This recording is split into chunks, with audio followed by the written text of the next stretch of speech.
plan. Yeah, welcome back to this whole series. What are you pulling on? On the cord. Talk into the microphone, please. The cord. I'm pulling on the cord. You. I'm interrupting you to see what this cord is going to. It's all plugged in. It's all going fine. I can see that now that I tugged on it. We already tested levels. Okay, so we're back. This is part 2 of our talk with Professor Richard Spence. Yeah. Previous episode, he gave us a nice definition of what the occult is.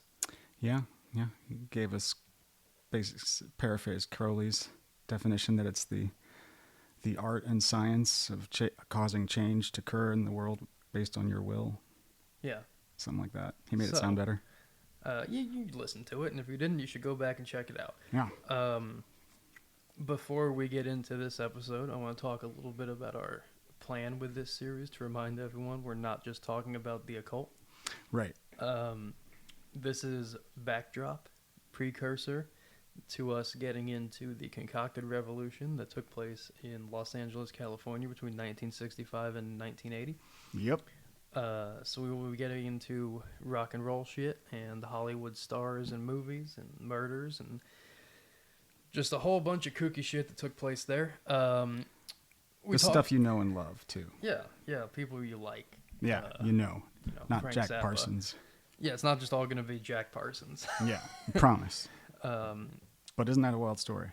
Yeah, well, we haven't actually. Well, that's at the end of the third part. So that isn't even this episode. Well, you're going to love it, guys. That's what I meant. This episode, we're talking mostly about Aleister Crowley. Crowley. We start to then get into Los Angeles, Jack Parsons, L Ron Hubbard, etc. Yep. But it is not. That is mostly in part 3, which will be out next. Which I just learned. Because we had a very long talk. We had a 2.5-hour talk. It was a great talk. And we'll probably have another one, honestly. I'm pretty sure. Yeah. He emailed me back. I know. He enjoyed our talk as well. He did. It wasn't one-sided. No. Well, I mean, a lot of it.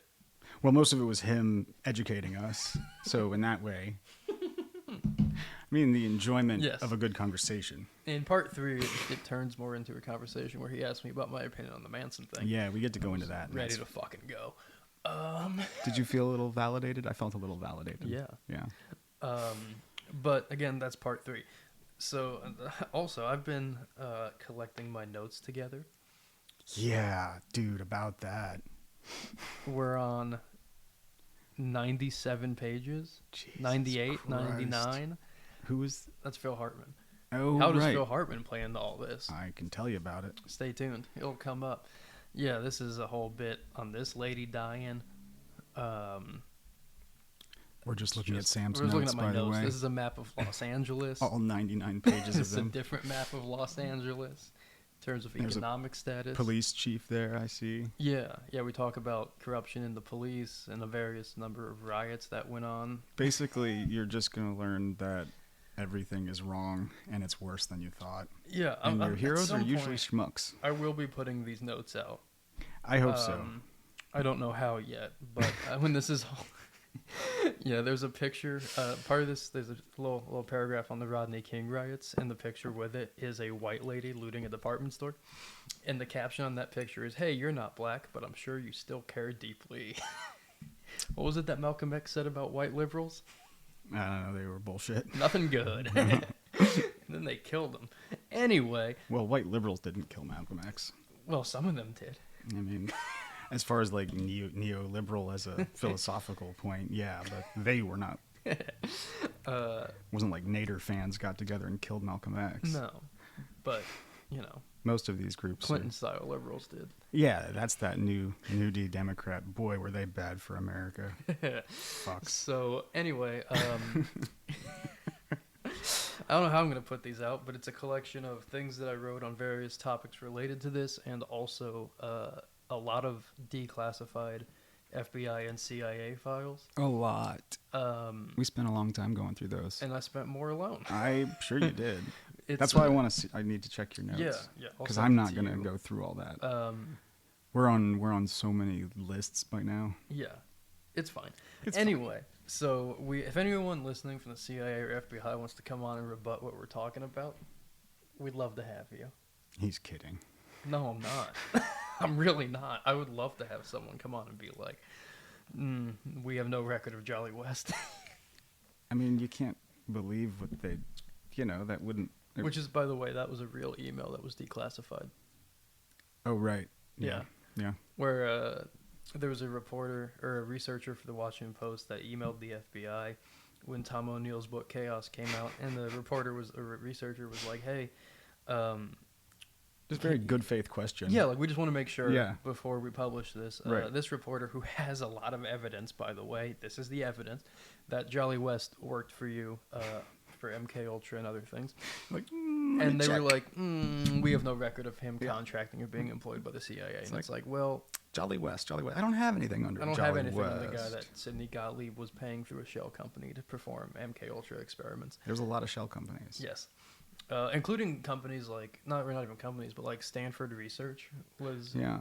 But that's not the case anymore, people, so don't worry. That is not the case anymore. They have cleaned up their act. They are now woke. I've heard it said. There's a tweet that goes around Instagram, because that's the world we live in. That's basically like, yeah, the CIA sure did a lot of bad stuff in the 40s, 50s, 60s, 70s, 80s, and Right. 90s, but not now. Not now. What happened to that brown professor? Anyway. He's dead. Yeah, weird. A lot of shit here, guys. Somebody's getting into fusion, too, just before that happened. It was an announcement. Shit going on. We should be doing this from, like, a trailer in New Mexico. I totally agree. I should be smoking a cigarette right now. If Alex Jones wants to come on, this is an open call for anyone that knows Alex Jones. I don't want to talk to him. I'll do it alone. I don't give a shit, dude. I would talk to Alex Jones for hours. But, yeah, so, this is...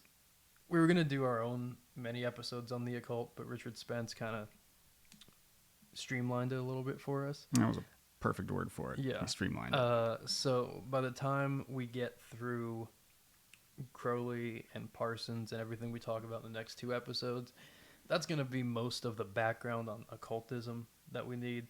It's going to come up again. No, I'm going to say there's going to be other references to it Right. in the main story, but we're done with the background episodes on this. You know enough about that probably by now. And if you don't, just like start looking up shit and names that we've said. Also, yeah. And listening to Richard Spence's like series on Audible. There's two of them. That's That'll very fill helpful. you in on all of it. Yeah. We're just shilling for this guy. I'm a fan, dude. He also came up on another history thing I was watching, Professor John thing. Richard Spence did? Yeah, fun. he had a book on the Russian Revolution and Wall Street. Oh. And it was pulled from, and I was like, that guy's a good writer. It's not just an informative quote. That's well crafted. I like his books. Yeah. But after this, we're gonna go into Hollywood, movie studios, how the Sunset Strip in Hollywood came to be the Sunset Strip in Hollywood. We have a guest booked for that as well, an author who's written a number of books on the topic. Interesting. So fascinating. That'll be good. He's a good author. He recently wrote a book on a guy I like a lot. That's the clue I'll give right now. Actually, he wrote a couple on guys you like. He did, but recently came out about a guy I like a lot. He also wrote a book on a very important place in Los Angeles and the Sunset Strip. Yeah. But we're getting to Hollywood, the precursor to the 60s version.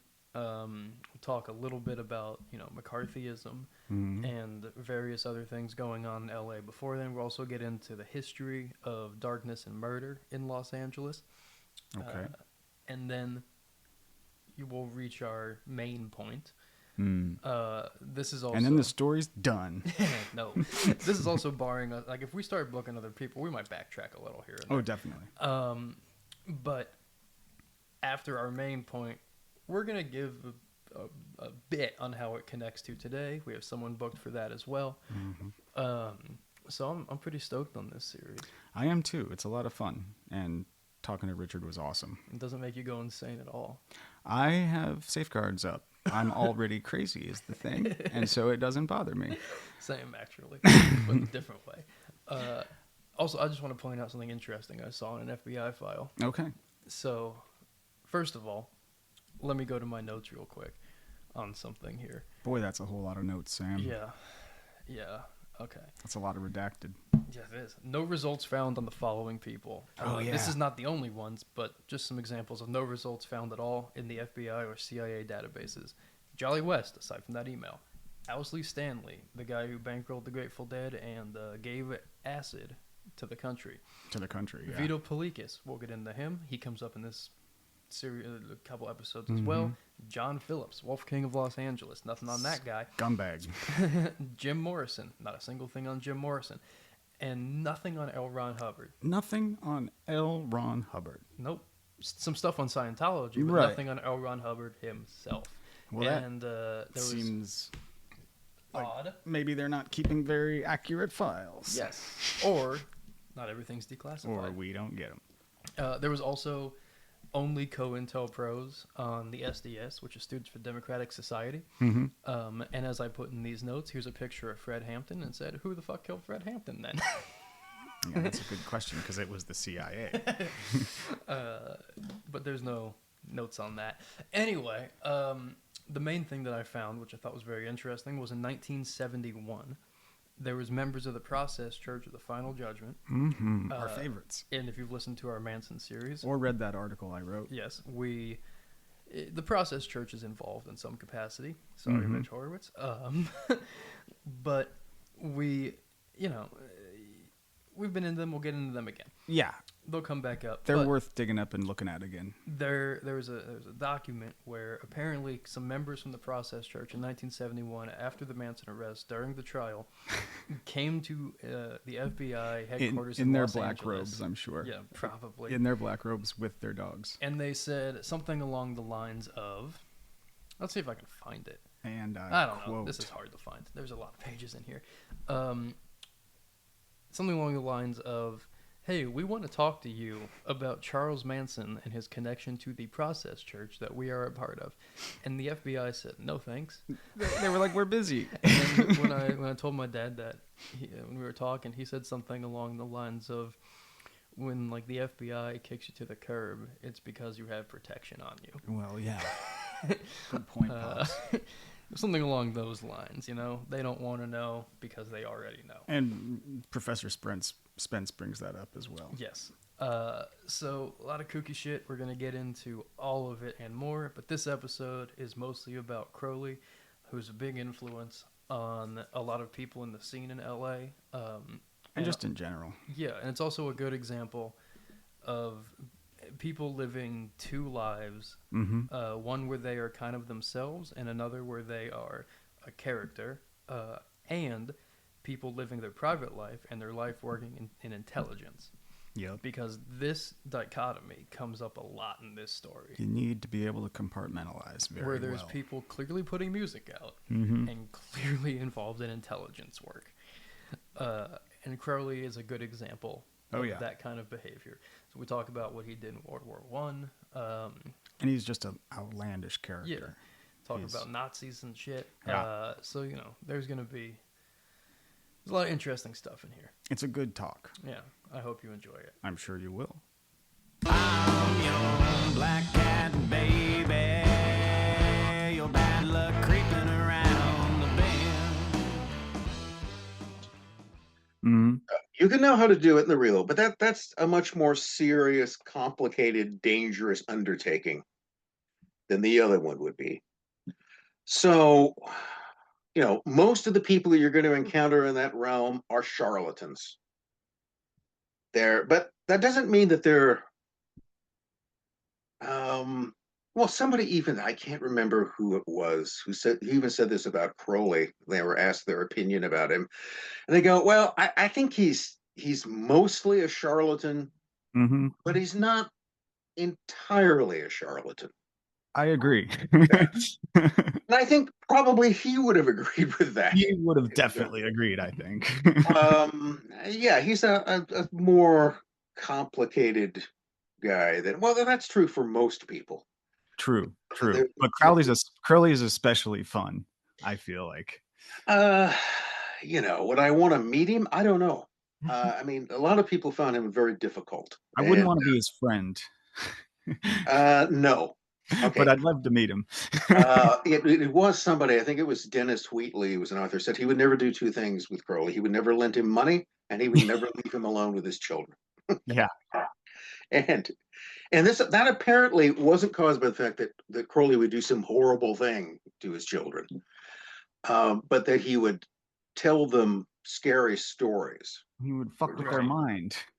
Yeah, he was great. Look, I am an embodiment of the uncle who told my nephews a scary story. I thought it was enlightening. I thought that would be good for them, and I still do. I think it was Right. best for them. But their parents weren't all that pleased when the kids, had nightmares about it. But they got over that. They're all kind of well-adjusted adults today. But I think I had a little to do with that. I felt like that with your Great Courses series. Sometimes you like to scare people a little bit. We like that for some reason. So the whole thing about occultism or the magic is the kind of, I guess you could say, the kind of operative thing in occultism. Okay, so how do you access this larger world? How do you use it? How do you put it in application? Magic. Okay, and magic is trying to use that power to bend reality. But it all comes down to intent. It's neither one of those things that is good or bad in and of itself. It's the same thing in everything you encounter in life. It always in terms of the intention with which something is done. If a bear attacks you, it's either doing that not out of some sort of evil intention. Right. It's doing that either it thinks in terms of self-preservation or because it's hungry. Okay. And being a denizen of this beautiful, horrible world that we live in, it's going to have to eat something. And you're on the menu today. Sometimes it's try to avoid being in that position or have a gun. So it's and that's the stuff that's since, and I guess the question would be, how long has this stuff been going on? How long is it? Forever and ever and ever. Okay. Yeah. It is a part of primordial human existence. I think it's part of human existence to this day. Here's an interesting example of that. One of the things that still kind of fascinate us are cave paintings. You've seen those before. And these cave paintings are deep underground, generally in very difficult areas to access. Right. And the other thing is that people didn't live in those caves. Yeah. Okay, those aren't dwelling spaces. Those are holy spaces. They're places they're hidden almost. They're sort of occulted. They're occulted. They're difficult. Well, the drawings are occulted because they are hidden from view. Yeah. So you crawl down into a cave with very limited sources of light. You have to imagine that. You've got animal tallow in a bowl or something. You can barely see what's going on, and then you spend a great deal of time and effort creating these very detailed, lifelike pictures of animals. Notice that human figures never appear. Right. That was kind of interesting. Almost no human figure. Animals are often drawn, almost always drawn in great detail, realistically, but there are no portraits. These people go down there and they never make a portrait of themselves. You never see a human face. You see sort of stick figures, but you never see a human face. You never see the portrayal of a human form in any kind of detail. Now, I don't know why exactly, but the thing is that that thing is conspicuous by its absence. So you're going down and you're creating these drawings in this very occulted environment where almost no one is ever going to see them. So our assumption would be that these have some kind of purpose. Okay, what is the purpose? One, you're not decorating your living room because you don't live there. This isn't art for the sake of art. It's not decorative. If you wanted everybody to see it and enjoy it, you do it outside, and you could. You don't have to do these things inside. You don't have to go down in a hole in the dark and do it, but that's where you've chosen to do it because these have some particular significance, and it's probably some kind of ritual or magic significance. Mm-hmm. Assume that there's some sort of power. Now, is there? I don't know, but they thought there was, so they wouldn't have gone to that kind of trouble. Right. So this is how far back that mindset goes. As early, apparently, as something that we could call human beings appear, they begin practicing magic. They have some belief in some sort of larger world that can be, some people argue that they're trying to control the animals to bring prey animals. Who knows what they were doing? We really don't. I think we should just kind of leave it there and argue they're doing something. I don't know what it was, but whatever it was, there's some kind of magical intent which is involved with it. Yeah. Doing it in a very unusual way. They're not decorating their living rooms. So it's always been around. It wasn't invented in any particular place and time. Every culture has it. I don't think, you have to line them all up, but I would be very surprised if you ever came across a human culture that didn't believe in spirits, that didn't believe that there are some kind of invisible, intelligent beings that live out in the forest or in trees or in rocks or something and appear in different. I mean, they all have this sort of idea. It's the concept of the others. There's this kind of, and I think most of us have had that vague idea probably early on before anybody told you about it, that there are others, not humans, not physical, but there are others. You're out in the woods and you're not alone. Right. That there are beings of one kind or another that watch and observe and occasionally appear and interact, and whose intentions are always questionable. Yeah. Okay. I mean, you never, it's in the Middle East, it's the jinn. In Europe, someplace like Scotland, it's the fairies. All right. And, these are not, Tinkerbell type fairies. Right. Of course. These are fairies that can appear. They're sort of like people from some who can just manifest themselves in or out, who may not be in their true form. And the other thing that that in tradition is always held, you don't want to mess with them generally. You should avoid them.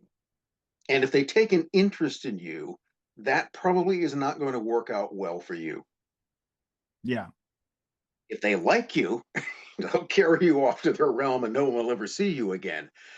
That sort of thing. But they're best kept at a particular distance. And if you think about it, that's essentially the same thing that would be true for any other type of wild animal, isn't it? Yeah. I mean, you People, don't want to wild animals are not pets. I don't care Right. what it is. Whether it's a bear, or whether it's a beaver, whether it's a squirrel. Squirrels can get really ornery. I'll tell you, they're all over the place here, and they'll come and tear up your cushions and do all the rest of these things. They're not just cute. Wild animals have their own agenda, and hanging out with you is not part of it. There's a Right. reason why they avoid you, and a good reason why you should avoid them. Because usually, if you interact with wild animals, it will end up bad for one or the other. Right. It's like the person who decided that they were going to feed the cute bear and its cubs. No. Okay. And they were going to keep feeding, and what they ended up doing is they ended up getting the bears killed. Right. Why? Because they made them unafraid of humans and expecting every house they went up to had food and eventually going to break in. So it didn't work out well. You should have just left them alone. I It's see the a pattern same, here. folks, with the fairies. Just leave them alone. Okay. Yeah. But so this is it's a cult. The concept of the hidden world, magic itself in terms of rituals and formulas also are pretty much interchangeable between cultures. What a sorcerer would do in China is pretty much what a sorcerer would do in Ireland or elsewhere. Yeah. It's So fascinating. there we have a very rough introduction to what we're talking about and what I think it's a Crowley's pretty whole good life. one. Oh, that was deeper than what we were gonna say. Yeah. That's a fantastic introduction. that's to much the better. occult. So with that being the background, because we can't talk about all of it, I would like to discuss occultism in Europe, specifically leading up to the 1800s and Blavatsky and Crowley.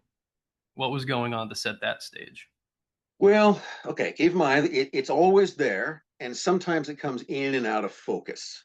Yeah, that's what we were talking about earlier. It's sort of like there's public awareness of it that rises and falls. Yeah, I think public awareness, the degree to which it begins to penetrate into popular awareness, Right. where many people are aware of it. So you sometimes hear terms of an occult revival. So the Renaissance supposedly saw an occult revival. The late 19th century saw an occult revival. Yeah.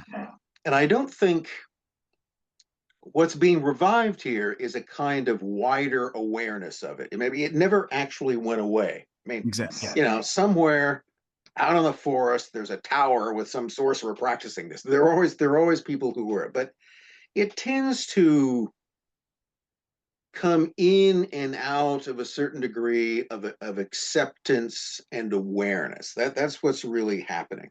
Right. So one of the reasons why you would find that in the Renaissance is that, everything, and the people became aware of a lot of it. The main thing there was the appearance of the printing press. Sure. Right, education got significantly better. So you can print the Bible, and then you can also print a grimoire, spells and incantations, and those things begin to appear.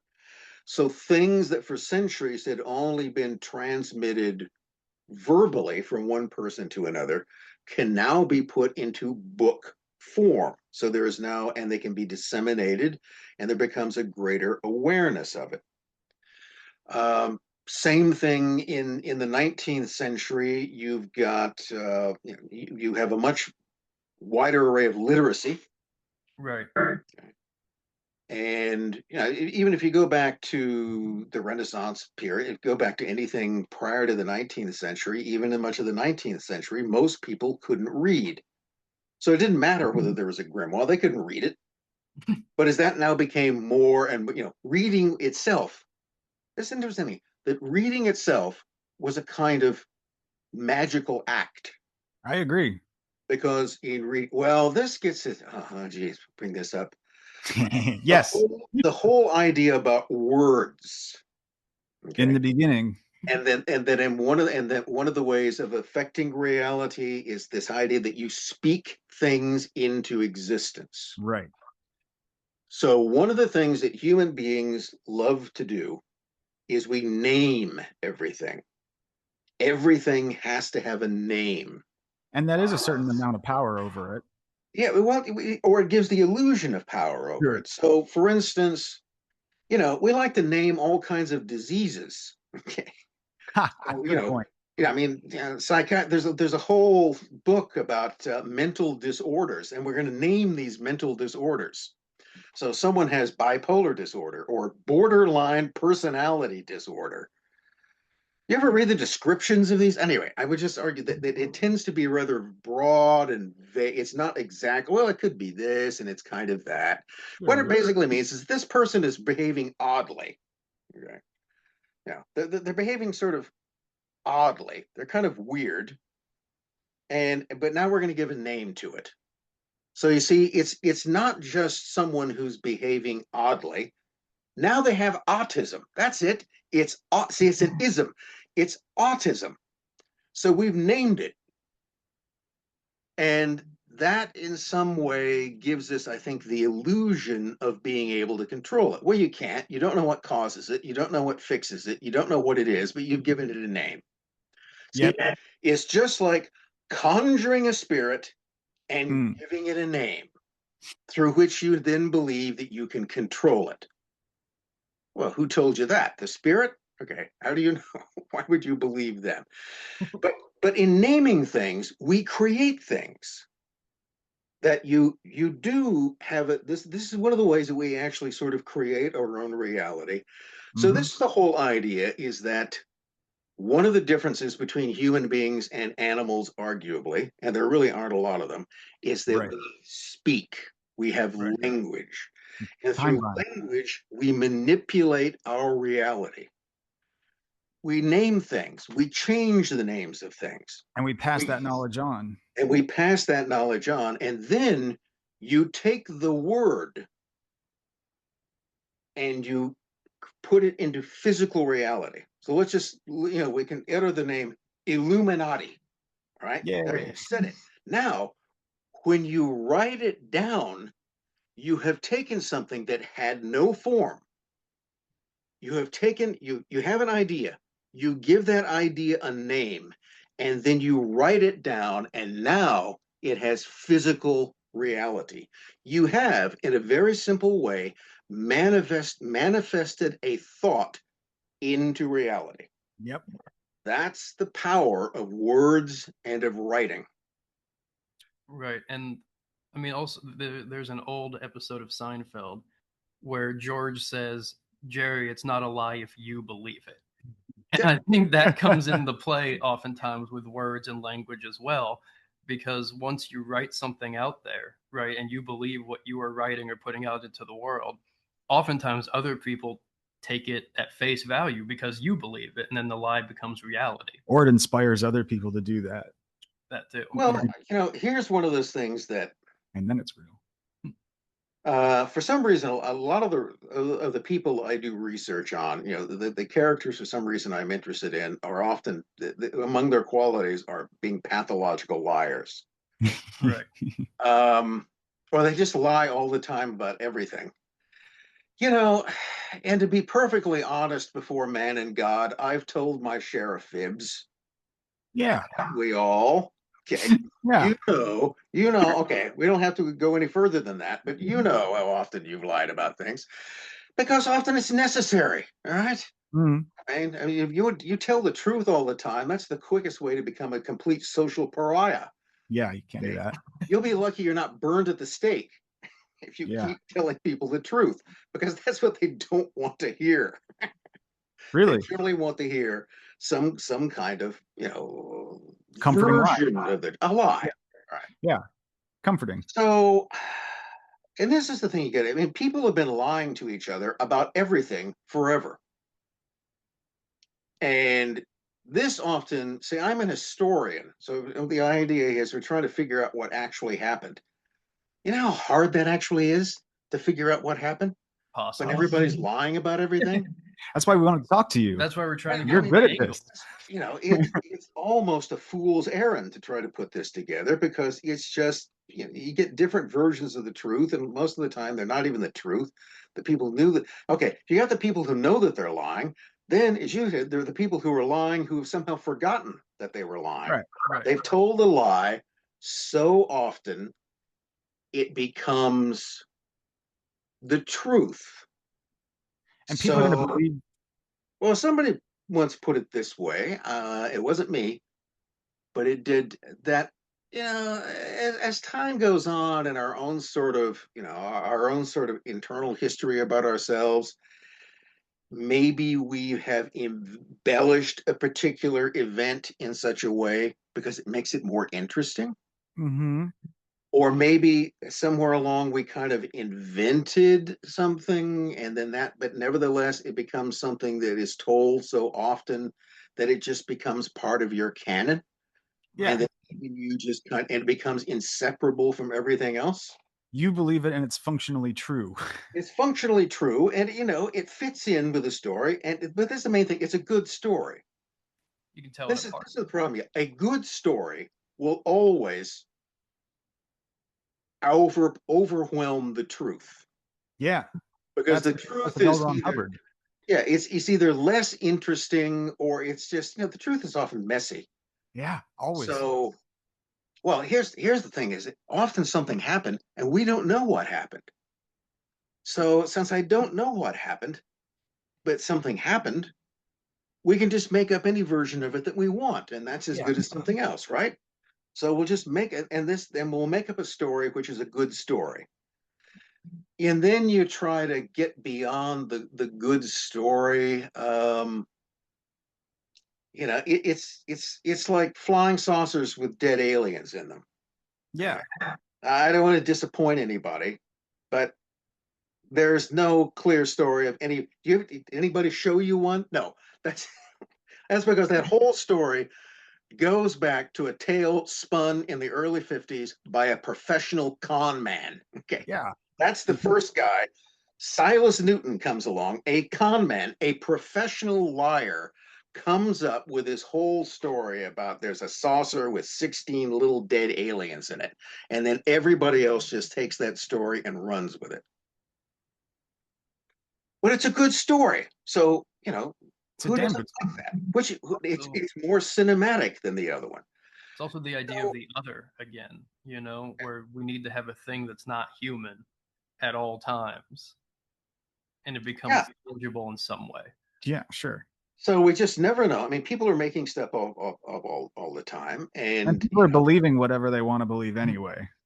uh, well, here's the trickiest kind of lie or deception, and the ones that are often just baffling, or the ones that seem to have no particular reason for them. Now, some people, lie to protect themselves. That makes sense. Lie because it makes the other person feel it just kind of smooths the situation over. This is the version we'll go with. This isn't actually what happened.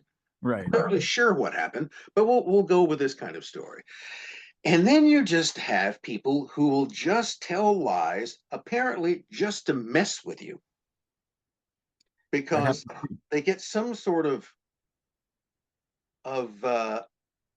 satisfaction out of actually deceiving other people.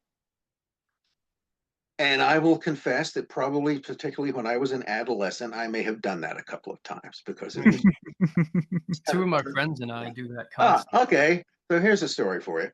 And that was just, do it because pure malicious fun.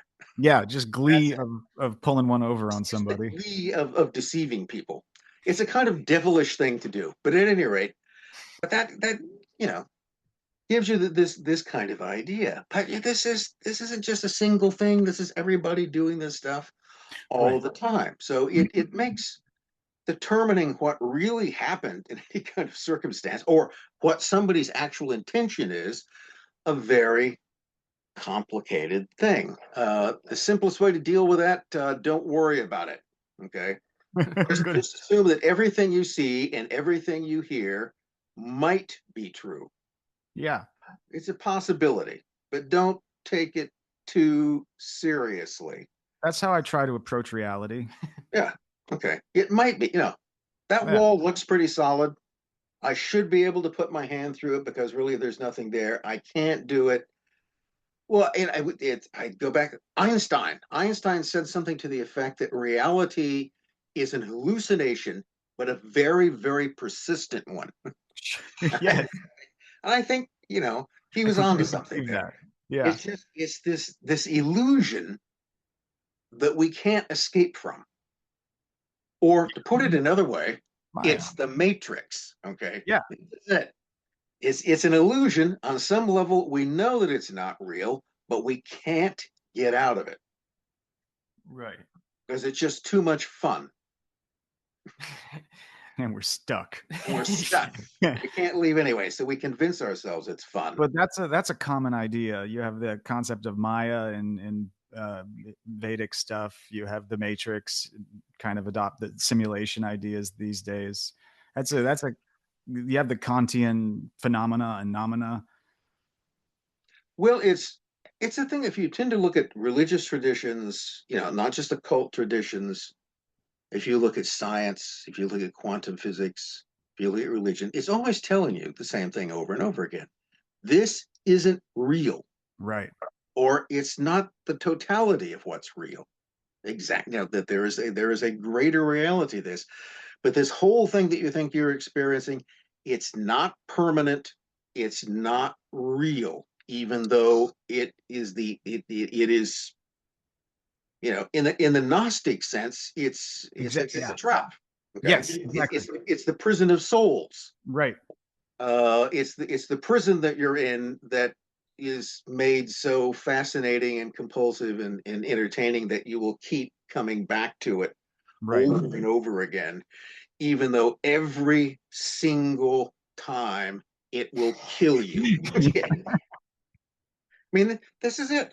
You come into reality and you're in a situation that basically everything's trying to kill you, and eventually it will. Will. Fantastic. But we just can't keep coming. We have to come back because it's got the hamburgers, the Pepsi, and the sex. That's it. That's the only place we can get them. And we're junkies, and we just keep coming back again and again, and every single time it's gonna kill us, probably in some unpleasant, painful way. But that's temporary. So, in this context, what is your view? I mean, this is a long conversation as well, but what is your view on Crowley and what he was doing? One of the things that I found the most interesting from your series was pointing out that he existed as Aleister Crowley, but took checks and had passports under his real name, which kind of seems to have like a dual personality thing, one for show and one for living. You know what I mean? Well, it's a so Crowley's real name is Edward Alexander Crowley, Right. Jr. Right. So it is his named after his father. Another interesting thing about him is that he grows up in what today we would define as a Christian fundamentalist family. Right. Me too. The family were the Plymouth Brethren. So how did he go so far afield? Well, I don't know. In some ways, you heard the term church kid or preacher's kid? Okay. All right. Okay. Went bad. I'm sure that some preachers' kids grow up perfectly normal. Not one that I've ever known. Okay? No, not they all tended to go. They had social issues very early on. So yeah.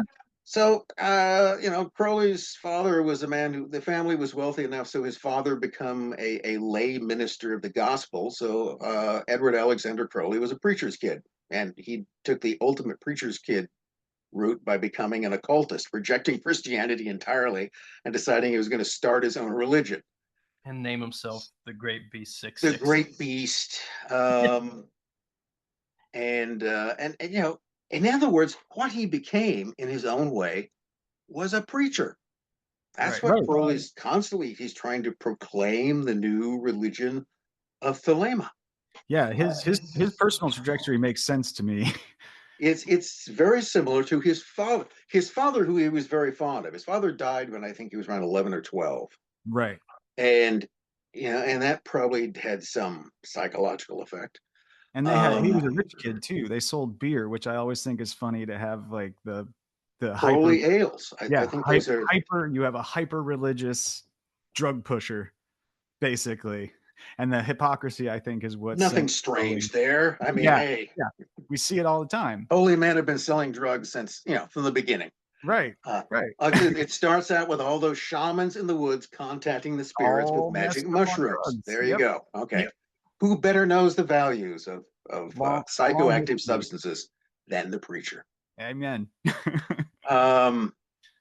So he kind of follows in his father's footsteps. But yes, that's his name. So as an adolescent, he takes the Alexander, the middle name, because and I can see this. He didn't want to be just Junior, so you try to create your own identity.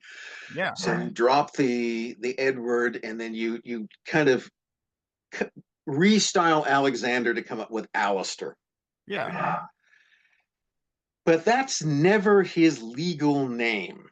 Now, there are people who will dispute that and argue that, yes, at some point he did legally change his name.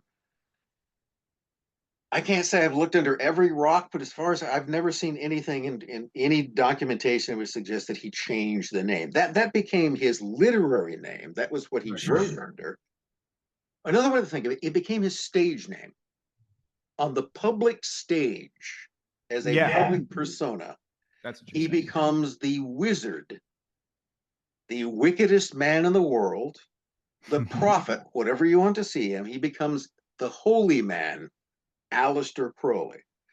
But all of his business records, tax receipts, passports are in his genuine name of Edward Crowley. And his closest associates, or many of them from early on, never called him Aleister. They called him Eddie. Doesn't have the same ring to it, does it? Doesn't have the same ring to it, but Eddie, if you can call him Eddie. Okay, it's like, Eddie, what are you doing? So I mean, but there were people who would. You can't be serious about that, Eddie.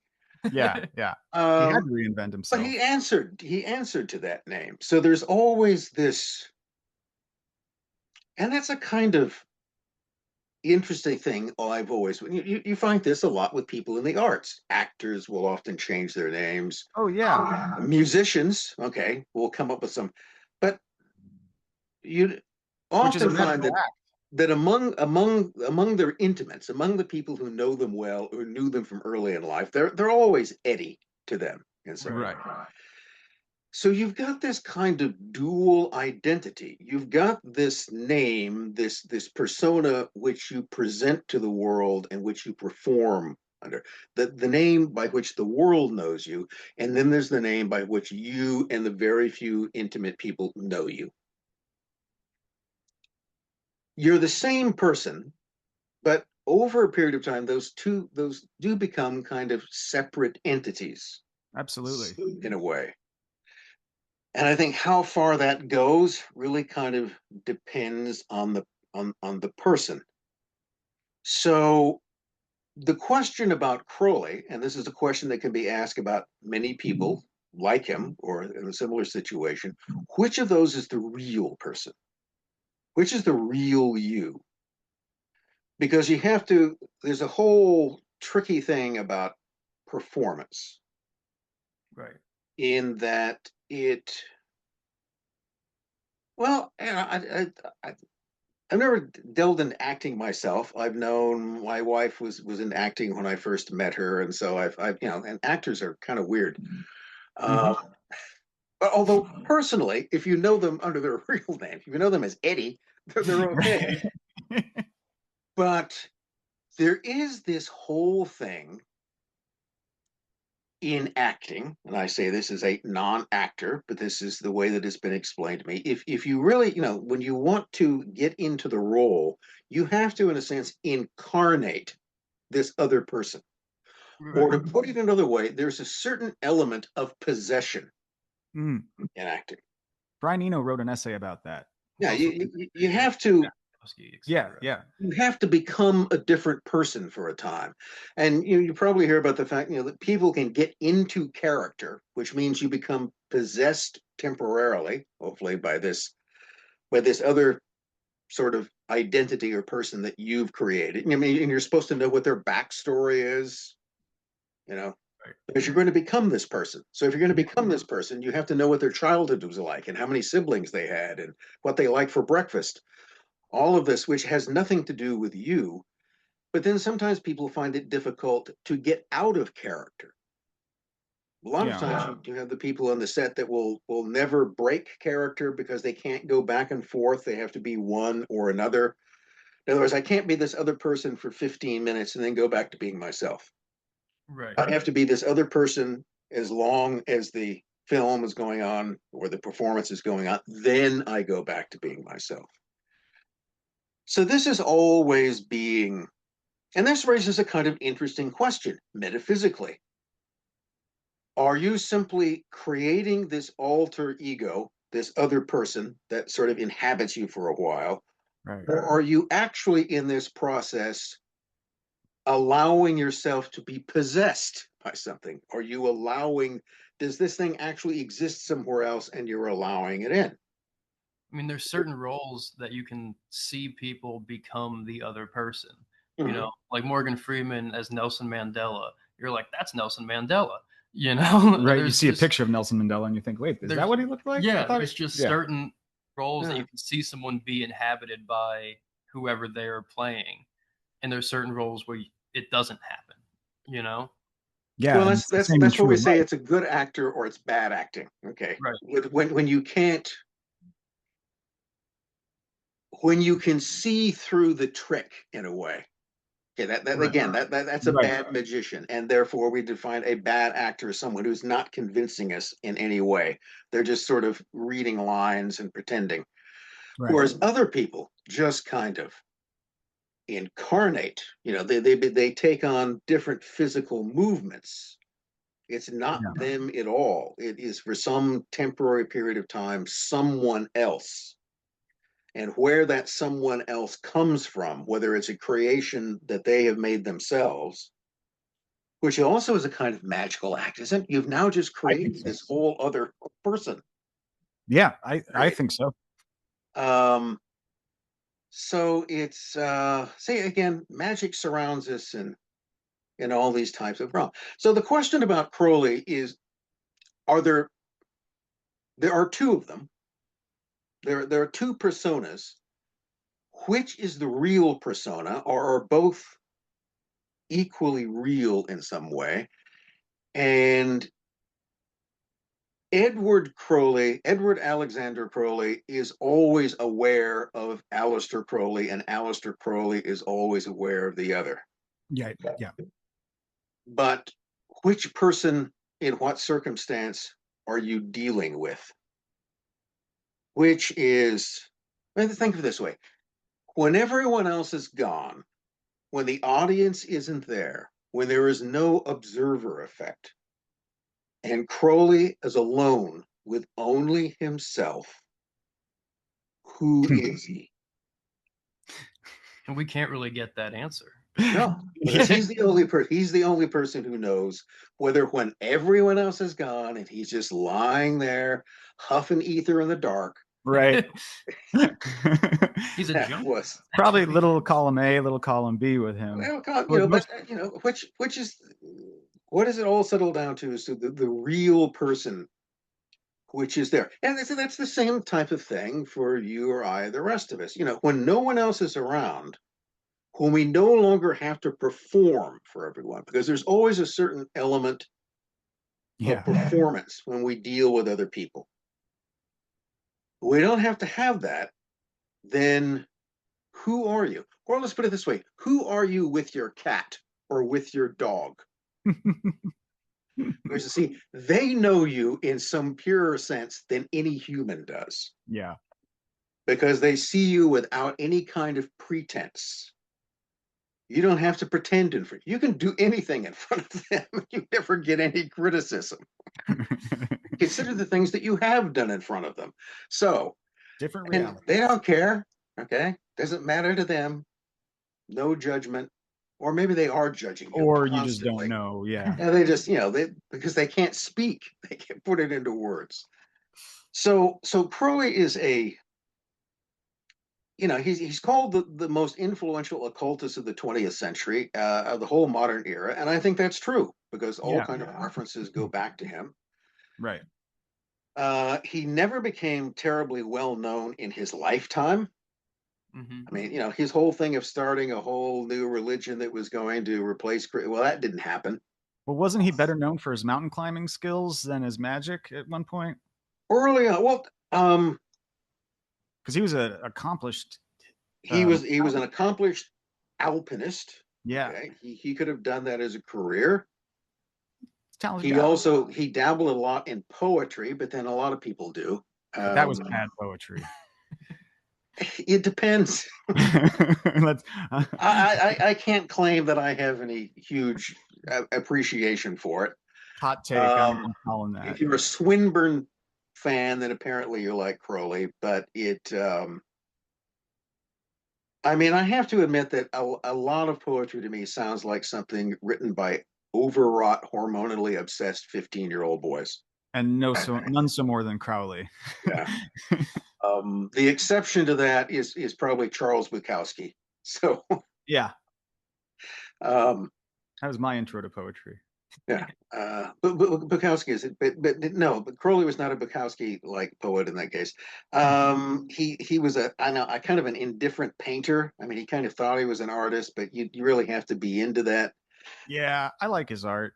But he had, he had a variety of talents, and he also had a reasonable amount of money. I mean, Crowley could have spent his life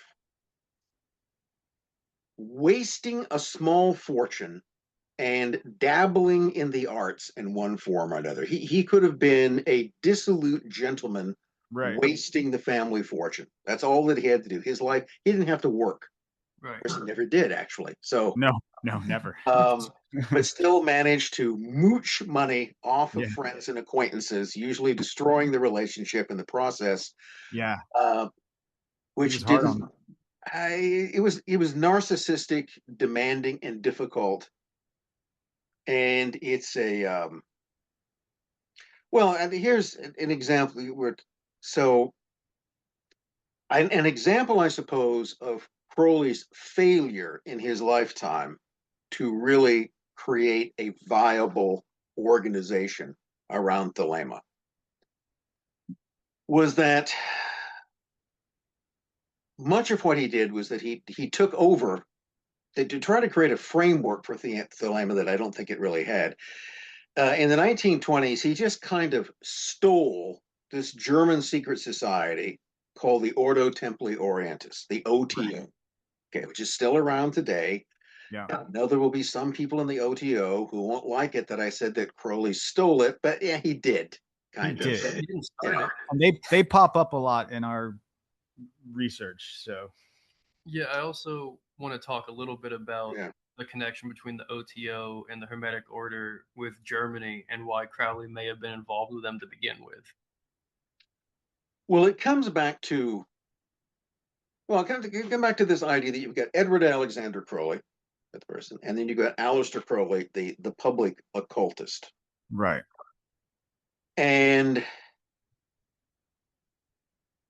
the OTO started out around the turn of the 20th century as a German secret society. It began in Germany, in Austria. One of the people who became the main figure, it was a fellow by the name of Theodor Reuss. Right. And Theodor Reuss was a Ross. They all go through the same thing. They're all Right. Freemasons. And then you become a Rosicrucian. Then you form something else. And their whole idea, what Reuss and his buddies, their initial idea is they were going to create this kind of corporate occultism. They were going to create an organization that would bring all of these other little lodges and orders under their control and create some kind of rational structure out of it. Okay. What you tended to have was, a dozen people over here who had one sort of esoteric order of this, and somebody over here has the magical realm of, gnome Rosicrucian. I don't know. I'm just making these names. Right. They can all give different fancy names. The Hermetic Order of the Golden Dawn. All right. It has some sort of meaning to it, but let's face it, it's just a kind of exotic sounding name that's different than the other. You could call it something else. It's still a switch. They wanted to they wanted to corporatize it. They wanted to create some sort of overarching authority that would bring all these things together and rationalize them, and then also create a hierarchy that would control it. Right. Because, And yes, there's money in this. Not much, but there's some. Because everybody pays, get them to pay dues. That's it. Right. Isn't that the goal of all religions? Get a bunch of people together, get them to believe something, and then get them to tell them it is a religious obligation for them to give you money, right? And it works. It works every single time. So that was the plan, which never really quite worked out. But that was the whole idea behind it. And I think that's an important part, was that the OTO in and of itself was never imagined as being one specific thing with one specific doctrine, but as a kind of label or boilerplate that would control a variety of different occult organizations, that would manage them in some Okay. respect. So Royce it also has another day job, and his day, well, it's everything from, at one point he was a singing waiter. He was involved in journalism, but what was he really doing in the early years before World War I? He's a German intelligence agent. Okay, that's what he actually does. So Royce himself is a spy, and he is in England around 1910, going in and out of it. And one of the things he's doing there is he's running a spy ring. He's recruiting people like German waiters in restaurants to simply listen to what their customers are talking about.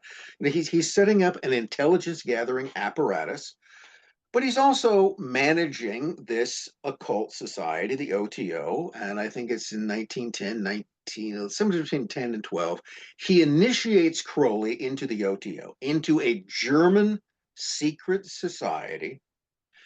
And he grandly names Crowley as that, okay, you're going to be the head of the OTO in the whole English speaking world.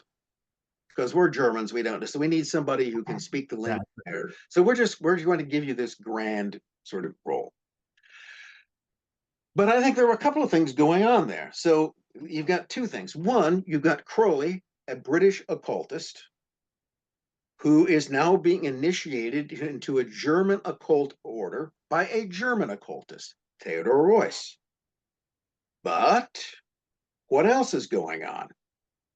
You have Crowley, who already has some relationship with British naval intelligence, a British intelligence asset, who is now being initiated into a secret order by someone who is also a German intelligence asset. So those two things happen simultaneously. Which is the most important part of that? We're not really sure. Which half of that should we really be paying more attention to? Well, I think you got to pay attention to both of them. And what Royce was doing, I think Royce may have been entirely sincere in his desire to create this overarching occult organization, the OTO. But he also had another mission, and that this occult organization could be a great cover for German intelligence activities outside of it. And he'd now just recruited this British asset into his organization. So in effect, what I think happened in this case is that on one level, Royce, a German intelligence officer, had recruited Crowley into what he thought was working for German intelligence. That's why the Germans in America during the First World War, when Crowley is, this is the thing that it sort of mystified me for a while. 1914, on Halloween, aboard the Lusitania, Aleister Crowley arrives in America. He's going to spend the whole First World War in the United States. And during that time, he is going to, right off the bat, associate with German propagandists and intelligence agents in the US during the neutral period. He's going to cooperate with them in writing pro-German, anti-British propaganda.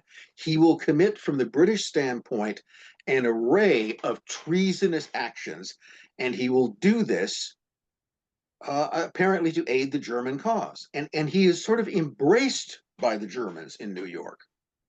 Well, why?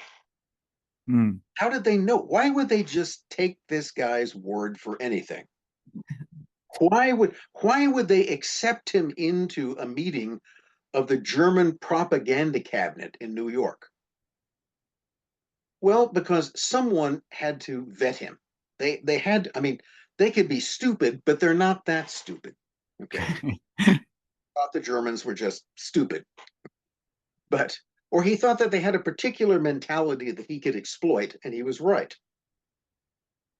But someone in Germany vouched for him.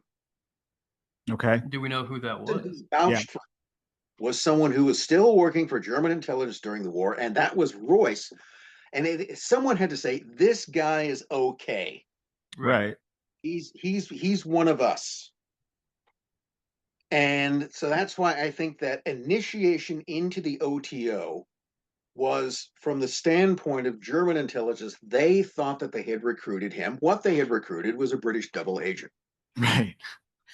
Because nothing's ever simple with him. Because nothing ever, Crowley committed treason during the First World War. What happens to him as a result of that officially? Nothing. Right. Absolutely nothing. And this was one of these things, you would get these stories that, when he came back to England in 1919, he was arrested or none of that happened to him. Right. And there's the whole sort of, his sort of transit record coming back. He comes into Plymouth in December 1919. His passport is, he had to get a new passport for one thing. Right. During the war, the British changed passports. So the passport that he came to America with in 1914 wasn't valid for him to travel back in 1990. He had to go to the British consulate in New York and he had to get a new passport. Now, if they didn't like him, angry with him about his wartime activities, they just wouldn't have let him come home. Right. They just give him the new passport, no problem. Okay. In the name of Edward Alexander Crowley, his actual name, they knew who he was. By the way, guess who oversaw the entire passport control office in the British consulate in New York? That was supervised by a fellow by the name of Norman Graham Thwaites, who was the number 2 in the MI6 station. Okay. Right. Okay. Intelligence oversaw the whole thing. So nobody came in or out with a British passport that they didn't know, because they handled the whole business. They knew exactly who he was. That wasn't the branch of British intelligence he actually worked for. His connection was with British naval intelligence. And this is, one of the things that you often get. Well, there's this thing called British intelligence. Well, but it's a house of many rooms. Sure. There's MI6, which of course isn't actually MI6. That's not its real. It's the Secret Intelligence Service. It's SIS. Okay. MI5, which is an MI5, that's security. Anyway, that's internal security. MI6 is foreign intelligence, and then you've got the Admiralty, right? Yeah. Which has it. So it's just the same thing here. You've got the CIA, you've got naval intelligence. Okay, they're different organizations that all serve the same kind of purpose. And sometimes those agencies are conversant as to who is the agent of another agency, but generally not. So one of the key things in any kind of intelligence operation is the concept of compartmentalization. Right. You only know what you need to know. So we'll give you enough information to perform whatever sort of action you're supposed to perform, but you know nothing else, because information is power. So if the enemy gets a hold of you and starts pulling your fingernails out, you can't tell them what you don't know, right? Right. So you only need, so it's not as if sometimes there's this idea that, well, there's this whole list of all the agents, okay, all the CIA agents. There's this gigantic list somewhere, and they just kind of, posted in a bulletin board in Langley. Okay, no. Not how it works. Why? Never. Okay, that's the one thing you would never do. Okay, it's very limited amount of information, and no, the CIA doesn't know who all the informants that the FBI is running are, or vice versa. This is why they sometimes follow each other in this way. It's you never want to. There's always the fear of things being compromised in some respect, and you also have to always. And Crowley, in essence, in the First World War, was a double agent. He was pretending to work with the Germans while actually working with the British. And he was taking these trips around the country, like the West Coast, New Orleans, under the guise of like working for the Germans and doing magic, but it always lined up with these operations that the British did right after he left, right? It's serving two different I mean, on the one hand, Crowley was an occultist, and many of the things he did were for magical or ritual purposes. That was a real thing with him. That was his personal agenda. Right. And it doesn't mean that he wasn't serious about it. Right. But in order to pursue that personal agenda, let's put it this way, magic doesn't pay very well, does it? Nope. So in the meantime, you've got to get somebody to pay the bills, and the people who were paying the bills was whatever money he could gauge, he could get out of naval intelligence. Yeah. And he complains about this incessantly, of arguing that they never, they would give me a little bit of money, but they never gave. He's always complaining about never being paid enough. And that's also just because he had no sense of, okay, Crowley's approach to money was that if you gave him any X amount of money, he would just spend it until it was gone, and then he'd wait for the next check to show up. All right.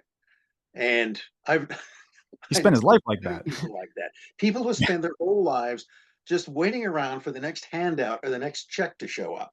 Yeah. They'll never actually go out and get a job. They'll just wait for the next check to show up in some way, or come over and ask you for money. And get away with it. Okay. And he seemed to be doing a lot of that, both personally and from the British government. Yeah. So his complaint was that they were stingy, and they would never give me enough money, and they wouldn't. So they're cheap. He was a spendthrift, and they were cheap. But that's where the money comes from. So you can accomplish these. In a way, espionage was what Crowley did in order to afford to do magic. That was what would keep these two things going, because he never makes any significant amount of money off of any of his books. No. Right.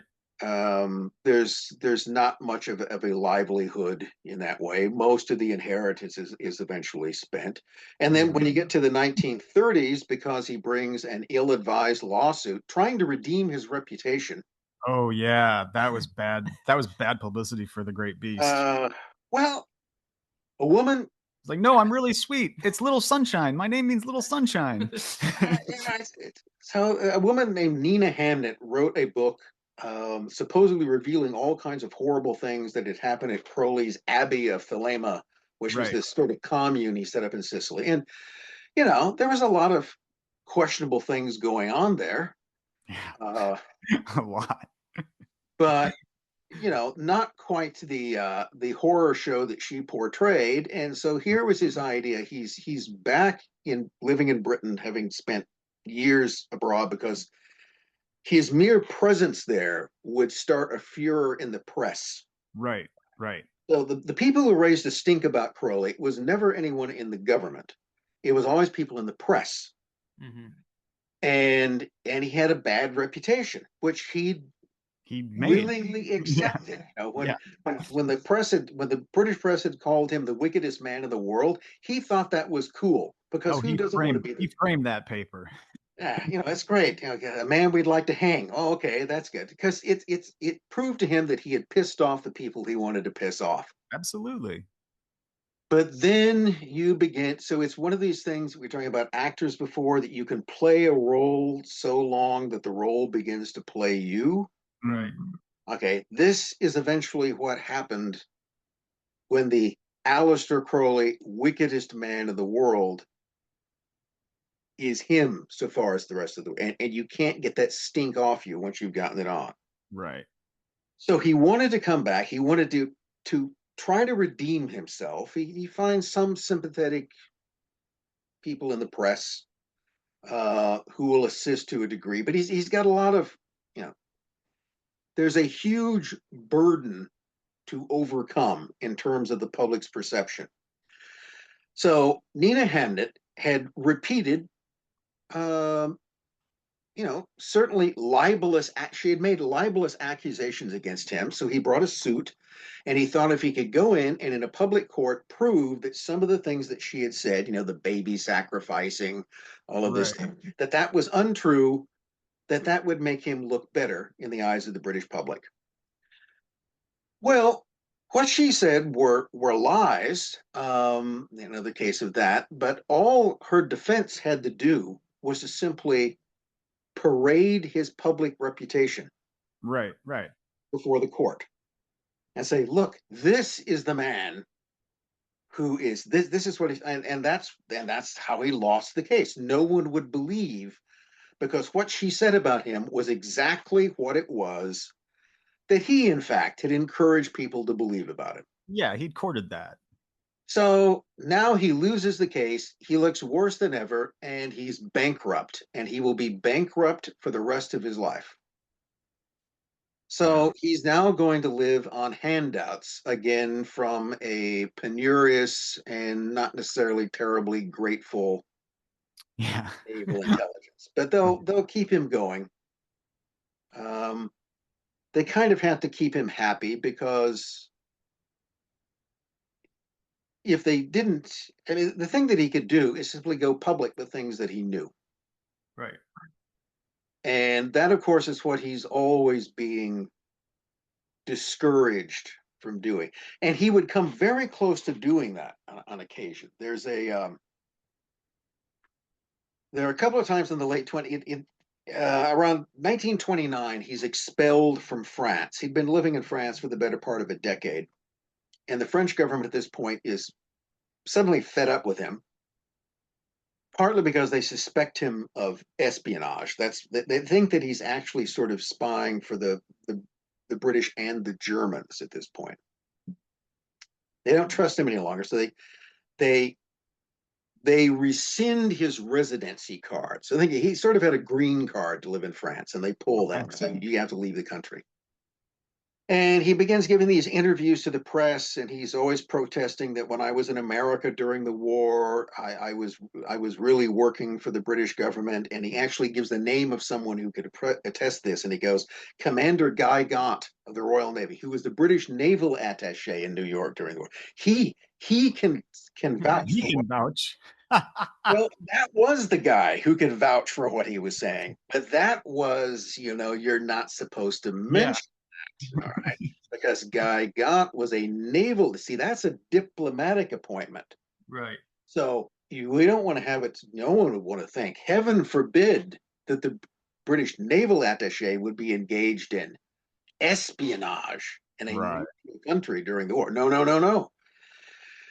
And the shit almost hit the fan at that point. That was. He's essentially called over to London for a brief meeting and basically told that, okay, keep your mouth shut. We'll help you out of this to a degree. We're not going to help you out of it by bringing you back to England, because you're still too hot of a commodity here. No, what we're going to do is we're going to give you a new assignment, Berlin. Okay, we're going to send you to Berlin. We'll give you, I don't know, 50 pounds a month. And then you need to keep us informed about what's going on in certain circles in Germany. That's what you're going to do. So we're going to bail you out again. Sorry ass over in Germany, where you can do some kind of work for us, and then maybe at some point you can come home. And what did he do in Germany? Because that's the beginning of Nazism, when he's sent over there. Basically, watch that happen. Okay. Well, Germany he's in Germany from basically 30 to 32. Okay. So not quite up to when Hitler comes to power, but pretty close to that. The Weimar German authorities get increasingly suspicious of him, which is probably why he bails in July 32. Yeah. But he's there. He has a kind of front row. Now he's doing one of the things that he's asked to do is to keep an eye on IRA activities in Berlin. And because that was, oddly enough, they had a presence there. The IRA in Berlin wasn't getting money from the Germans. They were getting money from the Soviet embassy in Berlin. Okay. Interesting. So it's one of those things is that in the 20s, the Weimar German government, the pre-Nazi government, German Republic, had recognized the Bolsheviks very early on, because they'd made peace with them in World War I. And so the Soviet embassy in Berlin operated pretty freely.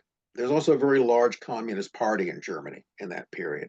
So the Soviets have fairly free reign in Germany, more so than they would in other countries in the West. And that was a way that, it was much easier for IRA men to go to Berlin and go to the Soviet embassy and arrange for money there, a system that would be otherwise. So he's given it a couple of names of people to keep an eye on, but he's also just, and this is one of the things that you do, that an intelligence asset very often, what their task is to simply keep their eyes and ears open.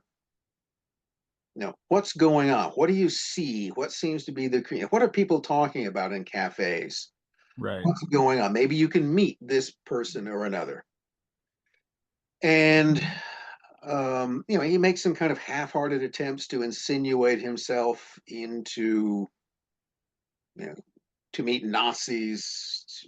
Most of the people I find that he meets with in Berlin are communists. Okay. And that was Crowley's main sort of political connections that they had them tended to be with the left. Mm-hmm. He thought he could be somewhat more sympathetic with them. But you'll notice that he never takes a clear political stance on anything. He can be anything that seems to be required. He's an actor under the circumstances. But there's a guy, here's a kind of interesting, and it still is a mystery for me in terms of this is what I would like to know more about. What was Crowley doing and what was he reporting on? Who was he reporting on when he was in Berlin between 30 and 32? So we know that he has a kind of front row seat for one of the most important political transformations in modern history. Okay, what was going on in Weimar Germany in that period is going to be important for a lot of things. Right. And one of the most prominent people in Berlin when Crowley is there, a fellow whose name was constantly in the papers, was a psychic. Erich Jan Hanneson. And Hanneson was like he was the E-ticket. Okay, a very old Disney reference. Anyway, he was the E-ticket. His stage show, and he was a stage magician, in the sense that not that he pulled rabbits out of hats, but he did sort of mind reading acts. He's a mentalist of a sort, right? Yeah, he did mind reading acts, and then he became an astrologer. And by this time, in 1930, he was publishing this or he'd bought this weekly magazine where he was making predictions about things that would happen. So everybody in Berlin knows who Hanneson is. Virtually nobody in Berlin knows who the hell Aleister Crowley is. Okay, nobody's paying any attention to him. But Crowley couldn't have been in Berlin without Hanneson being constantly brought to his attention. Now, there are two things the number of things that Crowley had a personal interest in. One were stage magicians. He'd studied stage magic, and he knew it pretty well. There's even a story that he occasionally, under another name, performed as a stage magician. Really? Okay. Probably. So he was always curious about that. The other thing that he had interest in was anyone who claimed to have psychic or paranormal abilities, which Hanneson claimed to have. And one of the things about Crowley is that he knew his assumption was that most people who claimed those things were fakes. Right. The game recognized game. He hated mediums, by the way. Crowley absolutely hated mediums. Okay. Because his view was that there are only two types of them. The vast majority of them were fakes. And he was involved in exposing fakes. He had no real problem with that. So most mediums were fakes. The worst were the ones who weren't fakes. And to him, they were simply the tools of demonic forces. Oh, yeah. So you're either faking dealing with the spirits of the dead, or you're actually dealing with spirits. But Crowley would argue you're never dealing with the spirits of the dead. Okay. That's one of those, it's like his whole thing about the Ouija boards. You get on the Ouija board and you think you're talking to your dear Aunt Tilly who passed away. Right. You're not. Okay. You're talking to something which is faking being your Aunt Tilly. but which always has some kind of malicious intent. And so, in his view, mediums were either charlatans or they were people who were dealing with malicious spirits. There Okay. wasn't anything good in between that. That was Black Lodge stuff, right? Yeah, it's just, Yeah. you know, or it was just the, in some ways they were simply they were corrupt people. They were simply greedy, and they were either greedy by being a fake, or Okay. they were a fake who somehow had stumbled onto something real. It's funny that So Crowley has that. Crowley has that. probably didn't even know that they had stumbled onto something real, and then they're being manipulated by these evil spirits Okay. because they can get people to come who will then pretend to be whatever it is you want them to be. And so there's no way that Crowley wouldn't have been fascinated by Hannison. Right. He would have wanted to know what made, and then Hannison by 32 has now become, Hannison begins to predict the rise of the Nazis. So at first he kind of makes fun of political figures and even kind of lampoons Hitler and other figures. But then he becomes the kind of prophet of the Nazis because he's saying, oh, they're going to win big in the next election. Hitler is going to become Chancellor of Germany, which he does, which greatly impresses Hitler for a little while. For a little while, right? Oh, now you've got, I mean, Crowley would look at this and he'd argue, okay, here's this guy who's almost certainly some sort of trickster. He's a charlatan. He's also somehow in this for the money, and now he's becoming the kind of public cheerleader for the Nazis. Okay. He'd be interested in that. Also, there are people in London who would be very interested in that. And they'd be interested from the standpoint of, okay, it looks like this Mr. Hitler guy might become the next Chancellor of Germany. Who is he exactly? What's going on? Who is? How might we be able to influence him? So it's and here's an interesting thing. It was generally perceived that Hitler was the reasonable Nazi in this period. Okay. Oh, wow. He's the guy. No, he's not the screaming fanatic that we all know today. No, he's the reasonable one. He's the guy that you can make a deal with. And everybody made it. The German industrialists made a deal with him. The German generals made a deal with him. Stalin, everybody makes a deal with Hitler. Not because they perceived him as a raving madman, but because they perceived him as a rational individual that they could make a deal with. He seemed to be sensible. This is appear. Yeah. So Crowley kept diaries. He was sort of obsessive. This, by the way, was a kind of upper class Brit thing to do. They always thought that everything, whatever they had for breakfast that morning, was going to be, people in the future would want to know this. So I must record everything down. Very special. Very special. Every time everything I do is of interest to posterity. So, but he would Crowley was always recording his impressions about things, and I haven't seen the diaries personally. I have been told by people in high positions in the OTO who have those diaries that they see no reference to Hannison, not a mention. Nothing. Like Crowley, and that doesn't, there's a disconnect there somehow, because there's no way that Crowley couldn't have ignored him. He wouldn't have ignored him, but why doesn't he mention him? And this is one of those cases of where now you can make too much out of things, but on the other hand, you can make too little out of things. And one of the things you remember, there are things that are conspicuous because they're constantly talked about, and there are things that are conspicuous by their absence. Right. Okay, you're looking for something that should be there, and it's not there.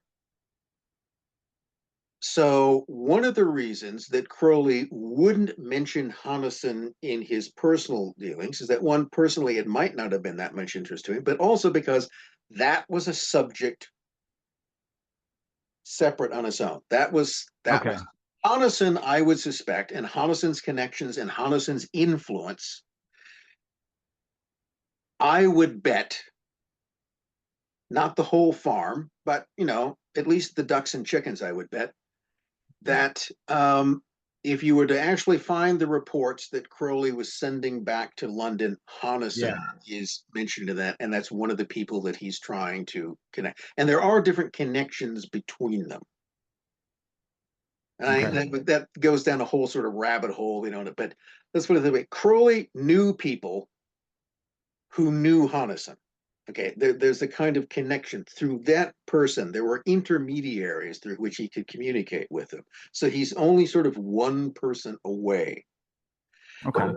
And Honnison's whole career itself, he sort of outlives his usefulness to the Nazis after Hitler becomes chancellor, and then his decomposing bullet-ridden corpse is found in a woods outside Berlin. Shocking. As tends to happen. Well, let's put it this way: a decomposing bullet-ridden corpse is found in the woods outside Berlin. Oh. Which is then identified as being Honnison, but is that identification accurate? Or did Honnison do what stage magicians like to do? Did he just disappear? I tend to think, yes, that was his body there, because Honnison was I don't think he'd ever be able to shut up. Okay, I don't see how he'd ever be able to just fade away. And none of these people none of these guys can shut up.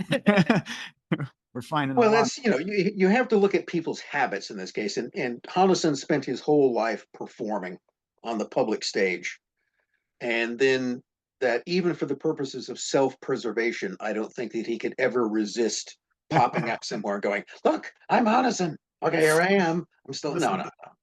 The only way you do that is that he was dead." So Crowley is in Germany for a short period of time. He ends up towards the end of his life back in, well, obviously he becomes like a morphine addict, but then he ends up back in America, and he meets people in Los Angeles like Jack Parsons. Well, here's the thing. Crowley's only in Los Angeles once, and that's in 1915. Okay. So he and Parsons knew each other. After he leaves the U.S. in 1919, he never returns. Oh, I thought he went back. He wants to return. So during World War II, beginning in the late 30s, look, Southern California has a much better climate than London. All right. Oh yeah, if I was there, I would, especially in the winter, I would want to go to LA. Right, and he was a hero to the OTO people, right? Yeah, well, this was pick up a point I think that got dropped, that as a testament to the lack of success in his organization. By World War II, really by the 1930s, the only functional lodge of the OTO over which Crowley has any authority is in Hollywood. And is that the Agape Lodge? Okay. There's another. There may have been one. There was a kind of a half-assed lodge in London.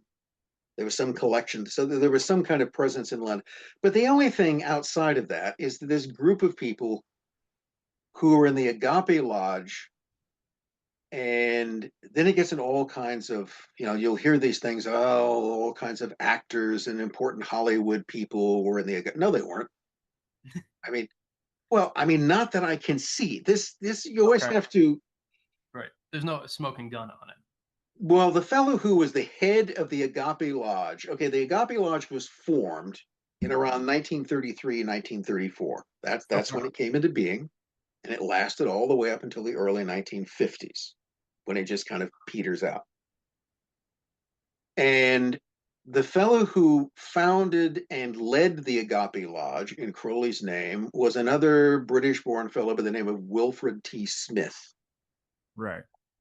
Probably never heard of Wilfred T. Smith. You know why you haven't heard of him? Because what was his day job? He was essentially an accountant for the Southern California Gas Company. Okay.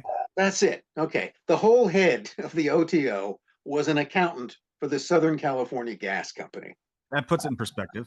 And the other sort of members of it were people. There was Jane Wolfe, who had been a kind of an actress in silent films in the 20s. But again, we're not talking. It's not Betty Davis. It's not Gloria Swanson. You never heard of Jane Wolfe, but she was an actor.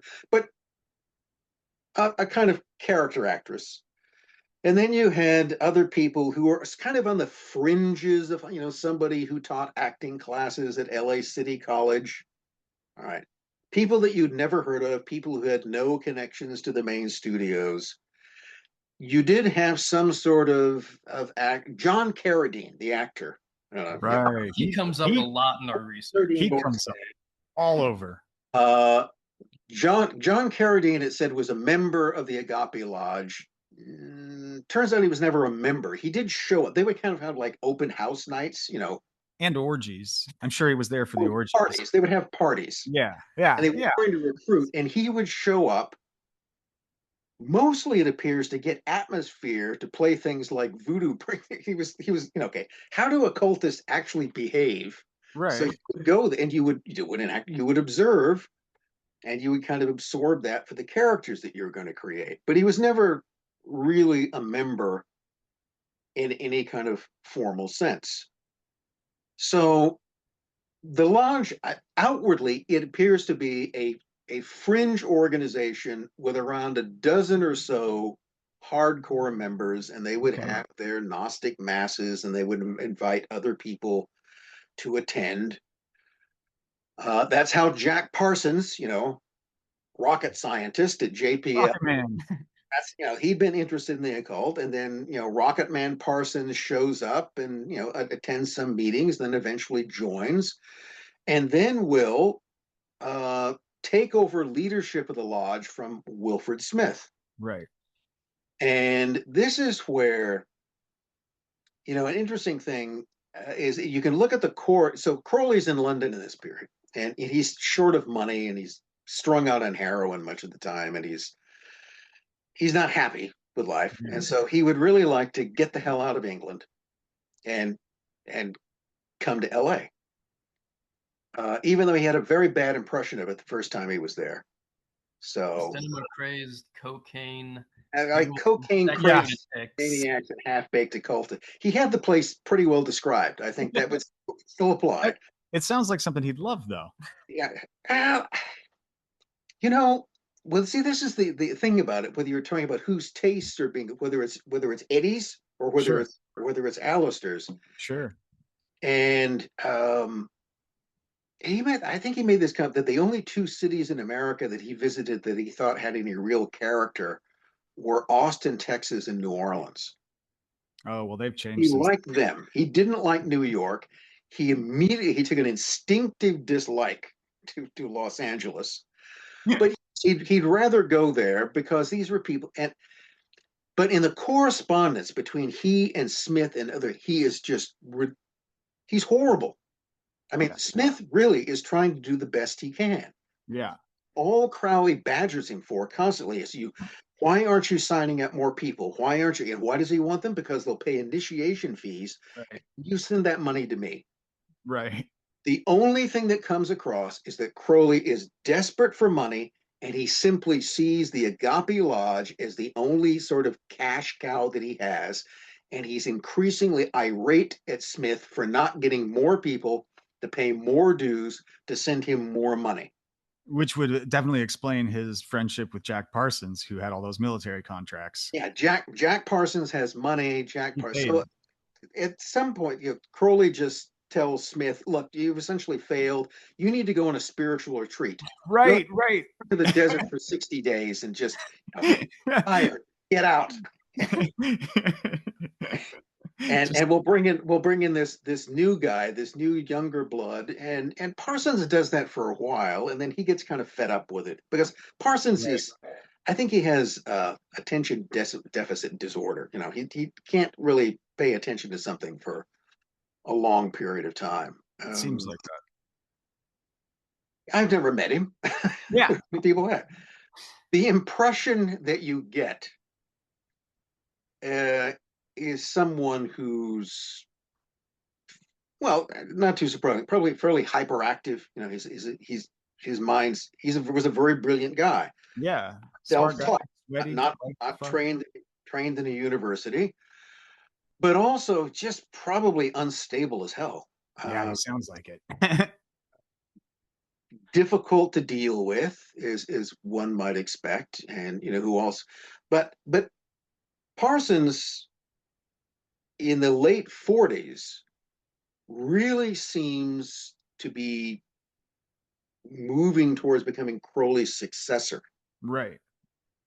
Now, was And, Thelema established religion at this point, or is this like proto-Thelema that he was picking up? well, the OTO is also the Church of Thelema. There's sort Right. and I think, okay, Smith, being an accountant, had formally incorporated it, but I think he incorporated the Church of Thelema as a religious Right. foundation under California law. Yeah. Like a 501c, one form or another. He also bought land. They were going to. So at one point, Smith and the lodge had purchased land south of LA, down to sort of San Diego County. And they purchased some land, and some of that land was actually purchased in Crowley's name. It was registered to the county, so that if for something, I don't know, if a meteorite hit LA or something, there would actually be some land that Crowley would own that would be deeded to him. They eventually ended up selling most of that off to get the money out of it. But this is their whole idea, is that they had, and so they had this whole area prepared for Crowley. And the plan was to bring him over to the States, but that fell afoul of J. Edgar Hoover. Hoover knew who Crowley was. He knew his reputation for the First World War. He did not like him, and there was no way in hell that the FBI was ever going to let him back into the country. So that was, so they were, the interesting thing is that in some FBI reports, they don't quite get the Church of Thelema right. They get it as the Church of Thelma. Yeah. Okay. And then they're trying to figure out who's this Thelma. Church of Thelma. Who's Thelma? She's got to be important. So yeah, this is the key to the whole thing. We got to find Thelma. We got men on it. So this shows you how things can. There's just one, just get one word wrong and you go typo. But so, as far as I can see, and I would emphasize, as far as I can see, in terms of the documentary record that exists and the rest, the Agape Lodge doesn't seem to be particularly important. Now, there may have been people who were unofficially connected to it, who never formally joined, who were influenced by it in some way, but that's just not visible. Is L Ron Hubbard one of those people? Well, L Ron Hubbard shows up. Yeah, he does. And he gets out of the Navy. Hubbard is an interesting guy, to say the least, man. The whole thing is a sci-fi writer. That's his whole thing. Right, and that's how he knows. That's how he is introduced to Parsons, because he's all hanging around Heinlein. Yeah, Parsons was a sci-fi fan. It's that's just a bad group. Anyway, not a bad group of people, but the kind of people you'd figure out in 1939 LA who'd be hanging around in a seedy cafe, writing science fiction stories. So sounds great. A bad crowd. Yep.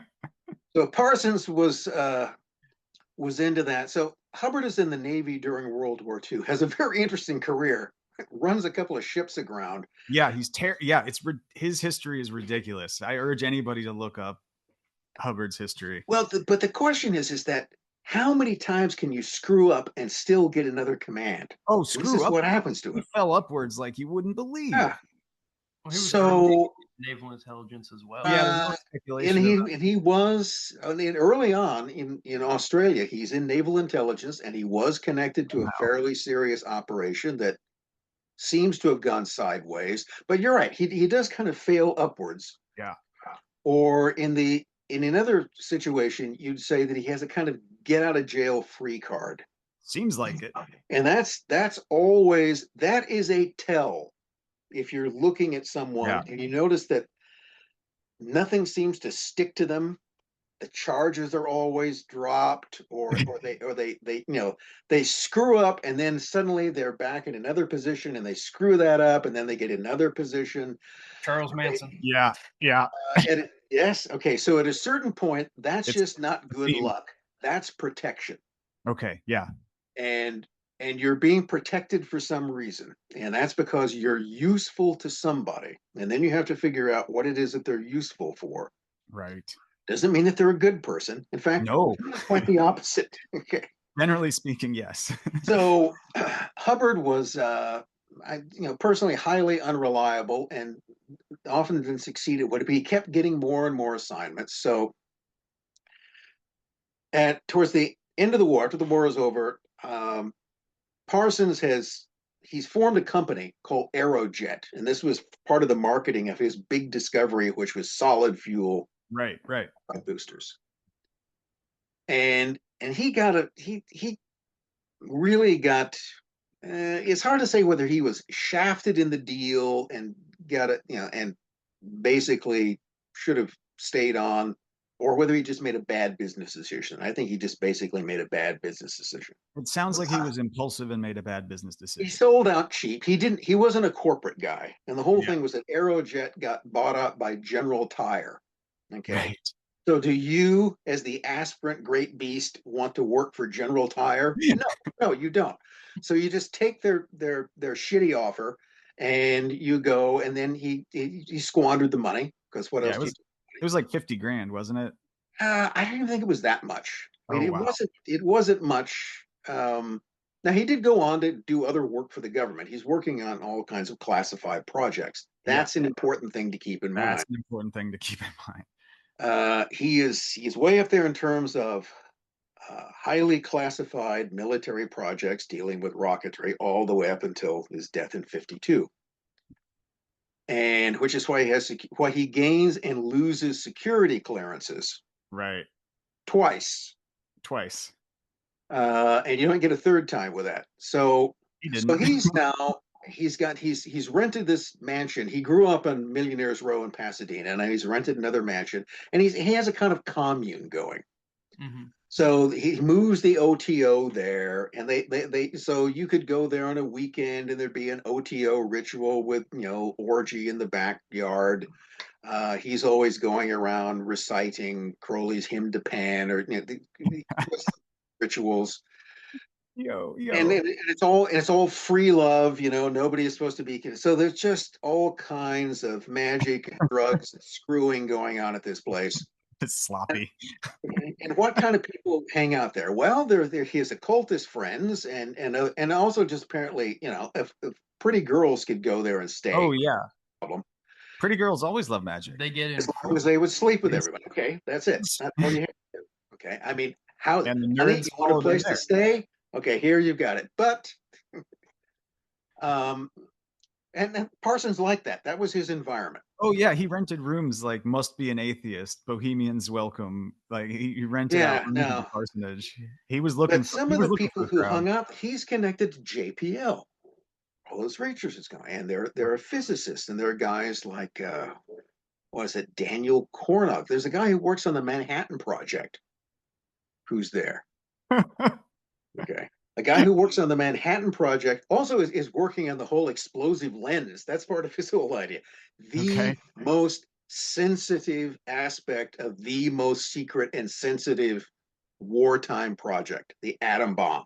Yeah. And then those people come over to Parsons' case, take peyote, screw teenage girls, and engage in magic rituals. And couldn't possibly be compromised in that.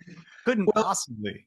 That's what some people in the U.S. government and elsewhere suspect might be going on. Here we have this place, this den of iniquity, being run by this questionable character, in which scientists involved in classified projects are being placed in compromising positions. I'm your black cat, baby. Your bad luck creeping around the bend. Okay. That was a lot of information. That was Probably. Probably. I don't know. I didn't listen to it. We were there for the conversation, but we didn't just listen to it. That'd be crazy. That's a trick of editing. See, who says we don't edit? Exactly. We recorded the intro, then this outro within minutes, seconds even. That was know what we're doing. part 2 with Professor Richard Spence. Thank you, Professor Spence. Yes. Thank you for listening.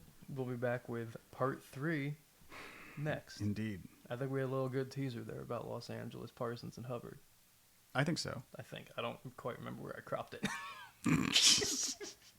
If we didn't, I don't know. That's your teaser. Listen to the whole thing. It's well worth it. Yeah. But we'll be back. Thank you.